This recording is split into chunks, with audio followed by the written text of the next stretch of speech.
আপনি গণিতকে সহজ ও মজারভাবে শিখতে চান? চলুন শুরু করি। এই 3টা স্টেপ মনে রাখলে প্রচুরক আর ভয় নেই। ত্রিকোণমিতিক অধ্যায়ের অঙ্ক কি আপনাদের কাছে কঠিন লাগে? তাহলে 1 মিনিটে সমাধান করে দিচ্ছি। আপনাদের জন্য নিয়ে আসলাম আজ একটি নতুন ত্রিকোণমিতিক অধ্যায়ের ক্লাস। এমন কোনো বোর্ড নেই, এসএসসিদের জন্য খুবই জরুরি। এমন কোনো বোর্ড নেই যে ত্রিকোণমিতিক অধ্যায় থেকে অঙ্ক আসে না। সব বোর্ডে প্রতি বছরই ত্রিকোণমিতিক অধ্যায় থেকে অঙ্ক আসে। তাহলে আমরা মূল টপিকে চলে যাই। আমি আপনাদেরকে আজ খুব সহজ ভাষায় শেখাবো। একবার যদি এই নিয়ম শিখতে পারেন তাহলে এসএসসি পরীক্ষায় আপনারা খুবই ইজিভাবে মানে সমাধান করতে পারবেন। আমি আপনাদের সামনে একটি প্রশ্ন তুলে ধরছি। আমরা আজ এই প্রশ্নটি সমাধান করব, তাই না? তাহলে শুরু করি। প্রশ্নটি হচ্ছে 2। আমরা আগের ক্লাসে প্রশ্ন 1 শিখেছি, এখন শিখব প্রশ্ন 2। 2-এ কী রয়েছে? 1/cos square theta minus 1/cot square theta equal 1। প্রশ্নটিকে আপনারা বুঝেছেন? ইকুয়াল কি 1 মানে আমাদের প্রমাণ করতে হবে।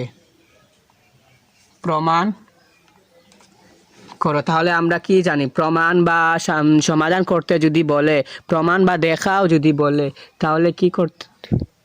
তাহলে আমাদেরকে লেফট হ্যান্ড সাইড অথবা রাইট হ্যান্ড সাইড লিখতে হবে, তাই না? তাহলে আমরা লিখি এখন লেফট হ্যান্ড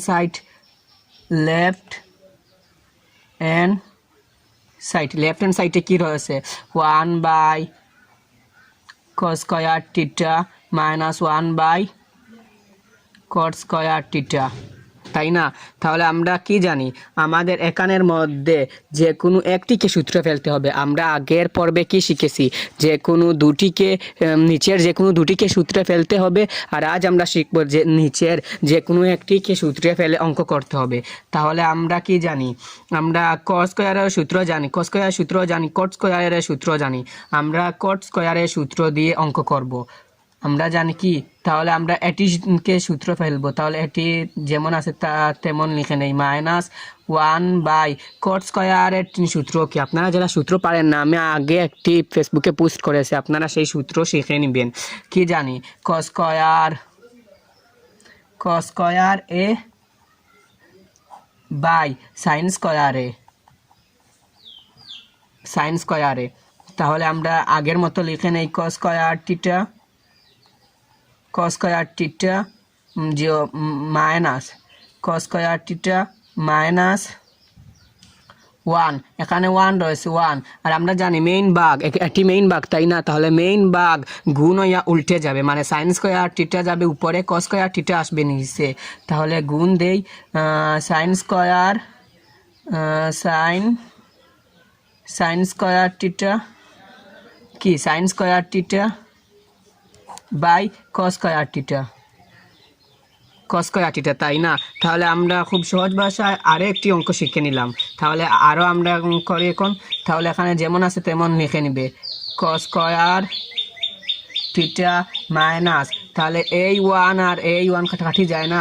তাহলে এই 1 দিয়ে এই আমরা sin স্কয়ারে গুণ দিব। গুণ দিলে কি হবে? sin square theta. আপনারা গুণ দিয়ে দেখে নেবেন। cos স্কয়ার থিটা, এটি দিয়ে এই 1 দিয়ে sin স্কয়ার থিটা যদি গুণ দেন তাহলে এই sin স্কয়ার থিটাই আসবে। তাহলে আমরা এখন কি জানি?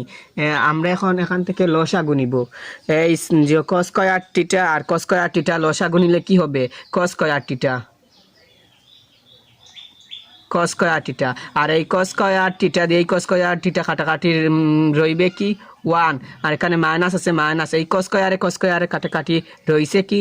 sin square theta. তাহলে আমরা এখন লিখে নেই 1/sin স্কয়ার থিটা আমরা কোন সূত্রে পড়েছিলাম? cos স্কয়ার থিটা সূত্র পড়েছিলাম, তাই না? cos square equal 1 minus sin square theta. তাহলে আমরা এখানে লিখতে পারি না cos স্কয়ার থিটা? তাহলে cos স্কয়ার থিটা নিচে কি রয়েছে? cos স্কয়ার থিটা কি লিখতে পারি নাকি? আপনারা কি সূত্র জানেন? সূত্রগুলো আপনারা যদি মনে না রাখেন তাহলে আপনারা কখনো অঙ্ক পারবেন না।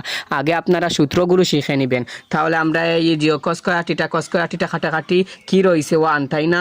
কিছু নেই, মানে 1 রয়েছে। তাহলে আমাদের কি বলেছে এখানে? রাইট হ্যান্ড সাইডে বলেছে 1 আমাদের প্রমাণ করতে হবে। তাহলে আমরা 1 প্রমাণ করে নিলাম। তাহলে এখানে লিখবেন আপনারা left hand side equal right hand side বাদে লিখবেন কি প্রমাণিত এটি হচ্ছে আজকে টপিক। আপনারা এই অঙ্কগুলো বন্ধুদের কাছে শেয়ার করে দিন এবং নতুন যদি কোনো কিছু শিখতে চান আমি আপনাদেরকে আরও নতুন অনেক কিছু শিখাবো। আগে দিয়ে আমি আপনাদের আরও ত্রিকোণমিতিক অধ্যায়ের সসীম দ্বারা এরপরে পরিসংখ্যান অধ্যায়ের আরও অঙ্ক নিয়ে আসব। আর 2 দিন পরে আমি আরেকটি অঙ্ক আপনাদের সামনে নিয়ে আসব, সেটি হচ্ছে সেট ফাংশন। যদি তা শিখতে চান তাহলে আমাদের সাথে থাকুন, ফলো করুন এবং বন্ধুদের কাছে শেয়ার করে দিন। পরের ভিডিওতে দেখা হবে। আল্লাহ হাফিজ। আরেকটি কথা, আপনারা যদি কোনো কিছুতে বুঝতে না পারেন তাহলে কমেন্ট করবেন, আমি আপনাদেরকে বোঝাবার চেষ্টা করব। তাহলে পরের ভিডিওতে দেখা যাক।